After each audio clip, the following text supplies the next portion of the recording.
on the real, do y'all ever get in y'all car after a day at work and say to yourself, damn, how did I get here? How did I get here? Doing a job I really don't care for, or doing something I really don't know how I got into, or damn, I really don't need to be here no more, or damn, yeah, I gotta find a job, this ain't it. You know, yeah, those are the type of questions that go through my mind. Sometimes all of them the same day, sometimes different questions each day. But yeah, you ever ask yourself that when you get off work? I always say to myself, you know, life is a series of decisions and choices. And I always say to myself, the choices I made have put me here. So which means is I gotta make some better choices so I can get the freak up out of here. So it's always crazy to me. So let's get up out of here. Roll to the house.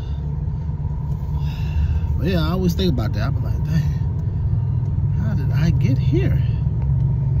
What really going on? But yeah, man, it's another day at the trap, as I like to call it.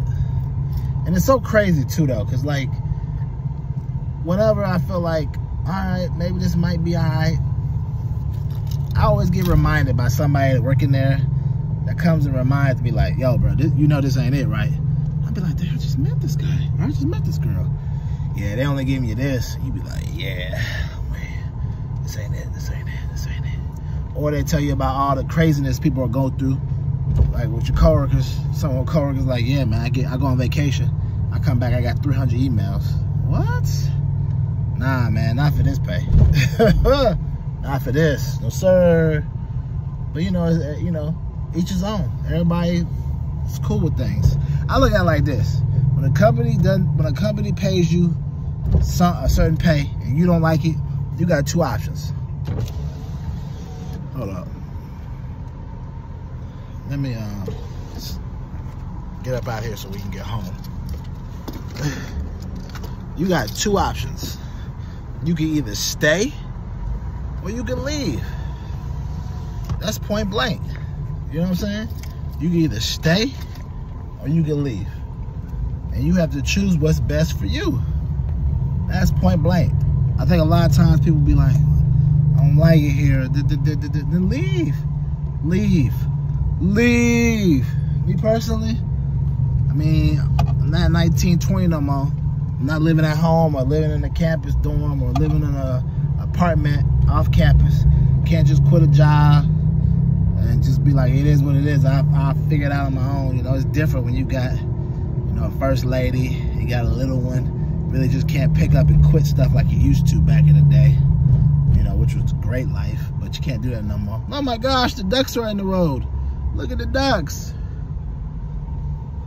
The ducks. I'm driving around the ducks. Yay. That's how it used to be back when I was in Atlanta. They used to have these ducks just all out by a little parking area, just cooling it, like looking at me like I'm a stranger, like I should be paying rent, like I ain't paying rent over here. But whatever. I live behind a dealership, that little pond. It was cool. I want to be real with y'all. If y'all see me in a couple videos and I got this same New Orleans sweatshirt on, like I told y'all earlier, I kind of throw this on when I'm running late, or I throw this on in general when I'm wearing a shirt underneath that's not a collar shirt. Or it might be a screen t-shirt. Like last week I wore a Blockbuster shirt and I just threw this collar sweatshirt on top of it so I can get away with it. So don't judge me if you see me with this on, because I mean, it's not a fashion show for me at work. You know, sometimes it used to be, but not anymore. Now it's just I'm here so I won't get fined, and I'm doing what I gotta do till I get to the next. You know what I'm saying? That's just how I roll. You know, everybody's different, but EB, that's how EB roll. You feel me? So you're watching this and you're saying this, gosh dang, how many days are gonna wear that same sweatshirt? Look, don't you judge me, okay? Because you're probably wearing the same pants for 2 or 3 days. And, you know, I can't really say that because I've done that before. But you're probably wearing the same jacket for 2 or 3 days, so it is what it is, you know what I mean? So, you know, it is what it is, you know? And the crazy part is, whenever I see myself on the camera, my beard be looking wild. That's just how my hair is. My hair just grows so thick, it grows so wild out. It just looks wild. And the crazy part, I have it brushed, I have it groomed, but it just looks so wild on camera. Like, I'm looking like who did it, who done it. I'm looking like Wolfman Jack, as my mom likes to say. I'm looking like a man that's gonna shank somebody. Shank, shank, shank, shank, shank, shank. So, but yeah, man, don't judge me. Gosh damn, Mr. Light. Don't judge me. But yeah, man, the crazy thing is, man, you know it's the holidays, right? And even though it's the holidays, it don't... Guess who's calling me? First lady's calling me. Let me answer this. I'm gonna buzz back in with y'all, and I'll be right back. Alright, I'm back. First lady wanted to talk to me about her day. You know what I'm saying? So, you know how that goes. Gotta be supportive. You know, have a little convo when you're driving home. But, you know, a lot of times, some people, when they drive home, they like to get on the phone and talk to people. I'm a mixture of both. Sometimes I like to drive when I'm driving home, talk to people, or I like to listen to music. When I used to drive from Plano to Arlington after I got off work, and it took me about an hour to get home, I used to call people and talk on the phone, listen to music, listen to Duolingo, try to get my Spanish up. Muy bien. Que piata. Que mi asiata. Sí, muy bien. Ocho me llego. You know, I used to do all that. Get all my Spanish up. Listen to music. Listen to audiobooks. You know, I was doing it all, you know what I'm saying? Because the simple fact that I had an hour in the car. Like, whew. Now I got like 20 minutes. Before I had 10 minutes. But then we moved, so now I got 20 minutes. But it'll probably be, it could be 10 minutes if I was to take the toll. But y'all know my theory on taking the toll. I ain't gonna take the toll unless I got to. Plus on top of that, toll run your bill up like crazy out of nowhere. So it is what it is for right now with the toll. Me and the toll is on probation. I don't use the toll when I have to. Other than that, I'm using the freeways.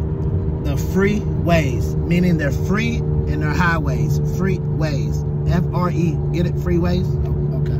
Yeah, y'all get my point. So yeah, I ain't using the toll right now. But yeah, this is the week of Thanksgiving. Hey, you know, so that's the crazy part. Whenever you get hired at a new gig, and it's like you get hired right before the holidays or whatever, everybody's taking off. It's always like the easiest time when you come to work because nobody be there. You just be in there chilling.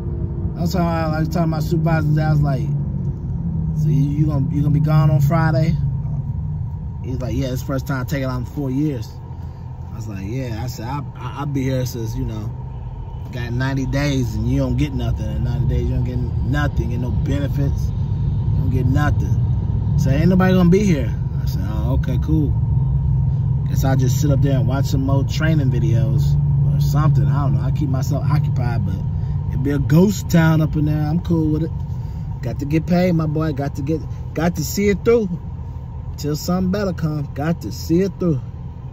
But you know, it is what it is. You know what I'm saying? That's how I be treating it. But the crazy part is, I be realizing like being out here like where I am now. It's crazy how like the growth of stuff is. Like I remember coming out here and not seeing a lot of apartments, right?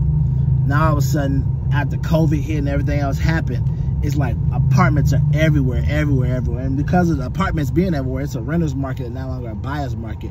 I remember before, like houses, like if you wanted to rent a house, it was hard. People, there weren't so many of them. They had options. Now with so many apartments everywhere, it's like people have options if you want to rent a house or rent anything else or buy a house or whatever. You know, there's apartments on every corner like a liquor store.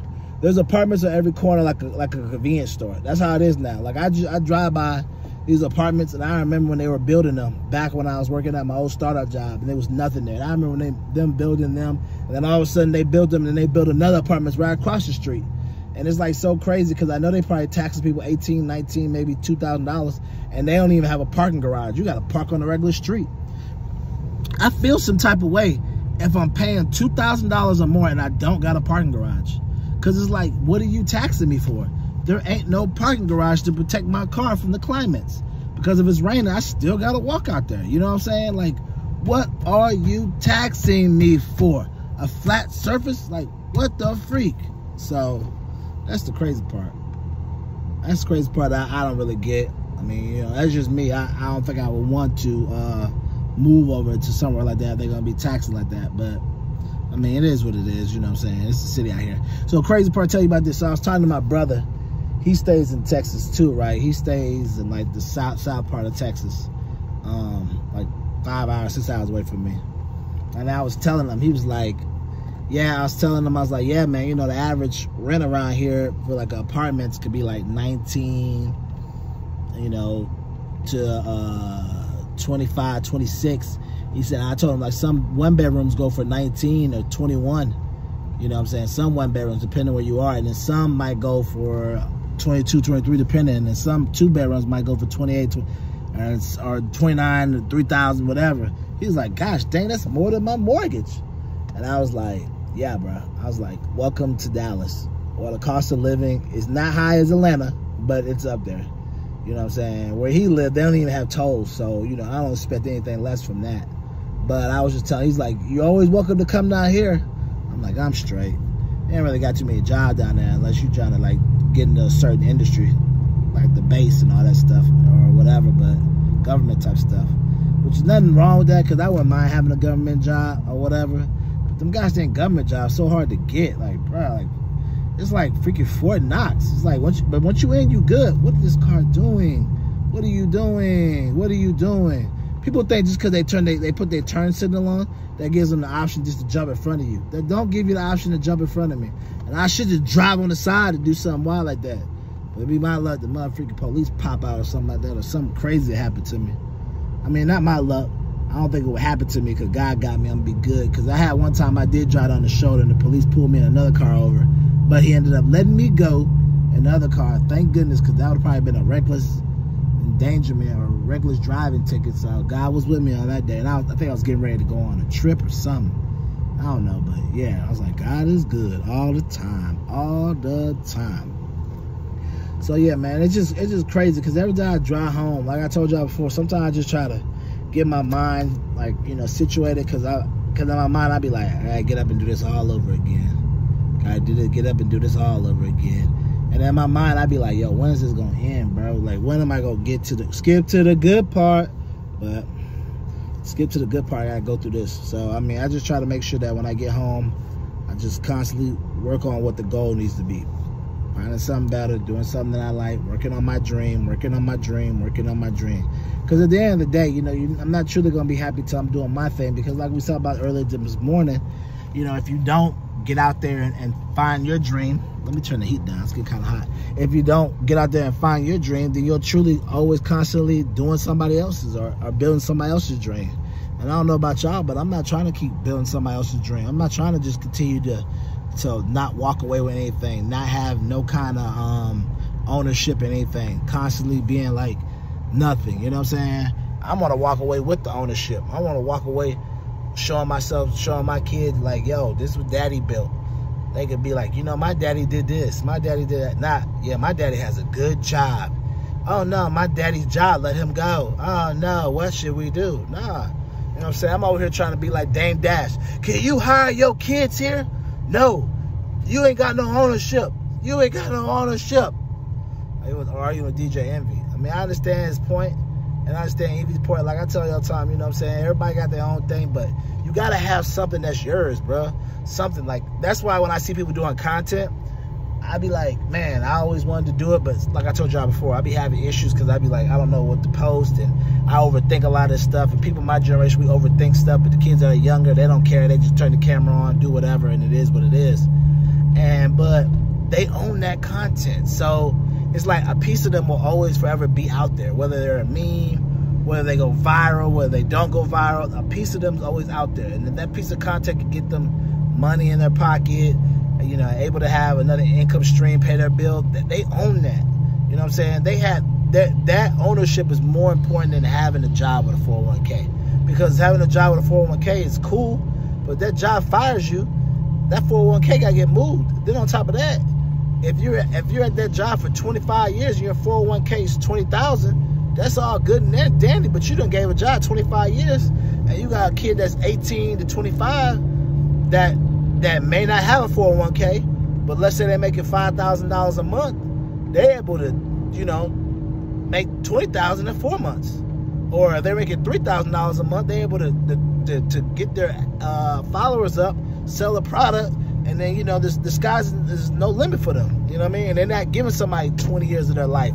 They're not giving somebody all of their good youth. They're not giving somebody all of their life. You know what I'm saying? And then they have nothing to show for it or whatever. You know what I'm saying? They're creating something which they can turn around and show their kids this creation, and then, you know, go from there. A lot of times we put so much faith in another man or another woman that in the end it's like, yo, how can you feed yourself? You know, how can you show a man to eat? How do you feed yourself how to eat? You know, one of my favorite books is the 50th Law of Power. You know, you heard of the 48 Laws of Power, Robert Greene. This 50th Law of Power was written by Robert Greene and 50 Cent. And one of his chapters is being self-reliable. And 50 gave the story about how he had just got out of jail. He needed a job, and his homeboy was like out there moving drugs, and he gave him a job bagging up crack. And he was like, he had saw a lot of other people there bagging up crack with him. They were former drug dealers and stuff like that. But he was there, and he was like, his homeboy, he saw the scene, and he's like, he knew his homeboy would never ever promote him from anything from bagging up crack. The other drug dealers that are around them, he saw them, they were there bagging up crack because they wanted something that was going to be safe, going to be reliable. They had got tired of being out there doing their own hustling and getting beat or losing, so they didn't have the fight in them no more, so they just laid down and bagged crack every day. And 50 knew that if he didn't bet on himself and have the ability to be self-reliable, that he was constantly going to be stuck just there bagging crack every day of his life, never ever amount to anything more. So what he did was, in return for, you know, for extra crack, in return what he did was he showed the people how to put extra crack, or no, how to put less crack in the bottles, and divvy it and have some extra crack on the side. So at the end of the day on his shift, when he got paid, he gave him the money for that. So what he did is, for a whole week or 2 weeks, I think it's a whole week or 2 weeks, he could divvy up the extra crack on the side or whatever. So everybody's extra crack that he got from him and all the other baggers, it was enough for him to take that extra crack, leave that job, and go back to hustling. And he told himself that he'll never ever be relying on somebody else. And it made sense, because he knew then, like, if I get stuck here, I'm gonna be just like all these other people I'm bagging crack with. You know what I'm saying? You're not reliable on yourself. You don't believe in yourself. You're not banking on yourself.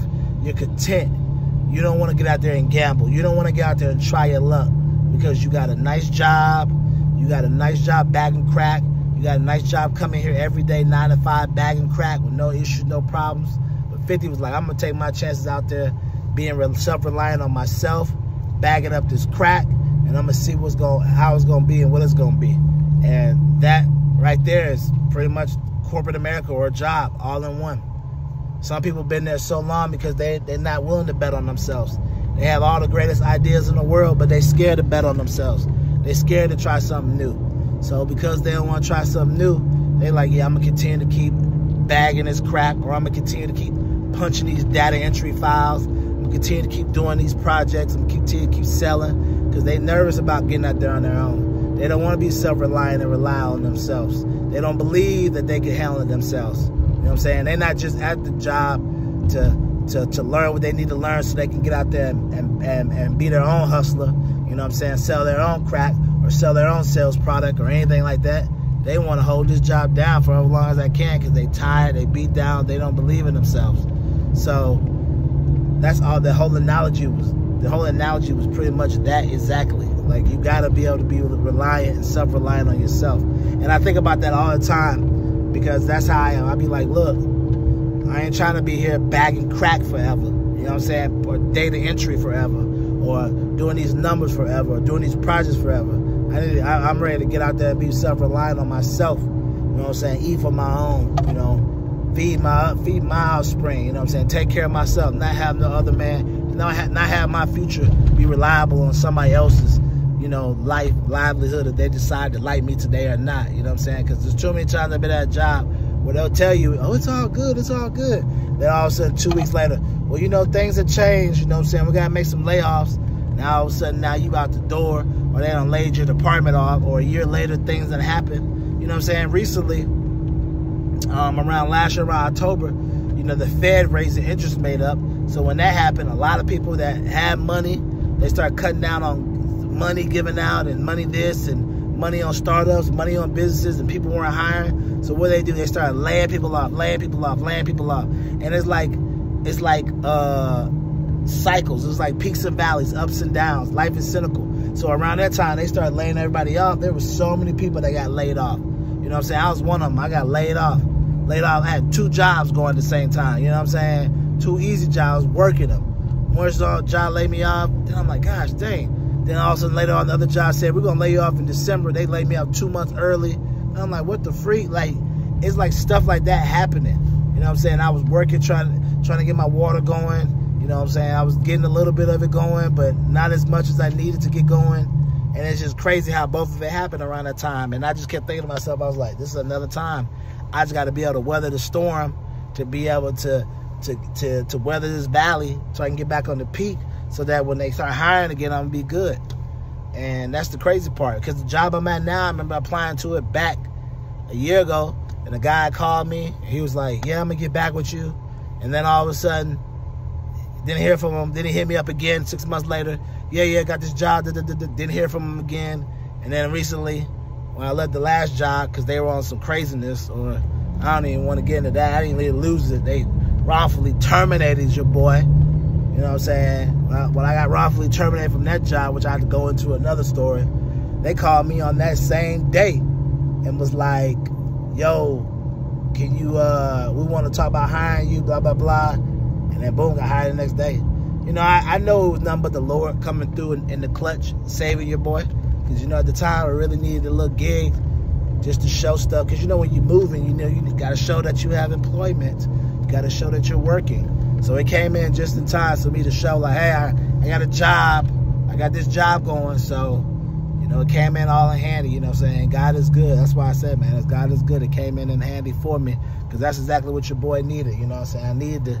I needed that acceptance letter to show what was going on and how everything was going on, whatever, and I had this job and all that good stuff. So that definitely worked out for you, boy. So I know God did everything for me. But also all I want to say is that this job that I got now had been a year in the making. And I mean, that's cool, but if I had got it a year ago, I probably would be looking at it differently, because around that time, you know, I really needed it. I definitely needed it now because to show them that I have employment, but I definitely needed it then because I had nothing going on. So I was like feet finding through the wolves with no gig for about 5 or 6 months, you know what I'm saying? Living off, you know, my severance, and then living off the little lawsuit. Like I got some settlement, lost some money because somebody hit me. But yeah, if I had got that then, it would have been different. But now, I got the gig now, it's cool, but now everybody hiring again. So since everybody's hiring again, it's like, yo, if everybody's hiring again, I need to get the best deal. You could have got me. It's almost like being a free agent. You could have got me when I wasn't averaging 10, and when I was averaging 9, 5, and 3. You know what I'm saying? You could have got me for a cheap deal, but you didn't hire me. You didn't sign me. You know, now my stock is up. You know what I'm saying? Now my stock is up. You know what I'm saying? There's a lot of options for what I'm doing. The market opened up. And now, you know what I'm saying, I'm hitting. I'm averaging 20, 10, and 5. Shoot, I may still, you know what I'm saying, you may have got me on a little contract, but it ain't going to be long. It ain't going to be long. I'm averaging 20, 10, and 5. So I got to go get paid, you know what I mean? So that's how it is. But, you know, some people may be like, well, Eric, you know, they took a chance. They did hire you. You should definitely stay. Nah, because at the end of the day, a company going to do what a company going to do. They're going to always do what's best for them, and I'm going to do what's best for me. And you should do what's best for you as well, too, my friend. Trust me. Like I said before, I done experienced all of this. I done seen the good, the bad, the ugly. You know what I'm saying? At one point, I used to be like that. Like, yeah, man, they hired me. I should do right.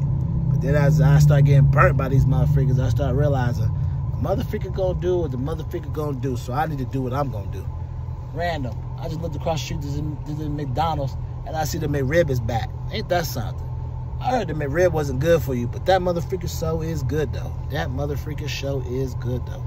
So, but whatever. But, yeah, like I said before, you got to do what you got to do for yourself. So, I say all that to say, you got to be not self-reliant on nobody else. And I just feel like a lot of times I see people self-reliant, and then they'll know they're self-reliant because of things they'll say, like, yeah, you know, I had this business, it didn't work, so, you know, I just came and got this, and I'm kind of nervous about doing that ever again. I just want something safe.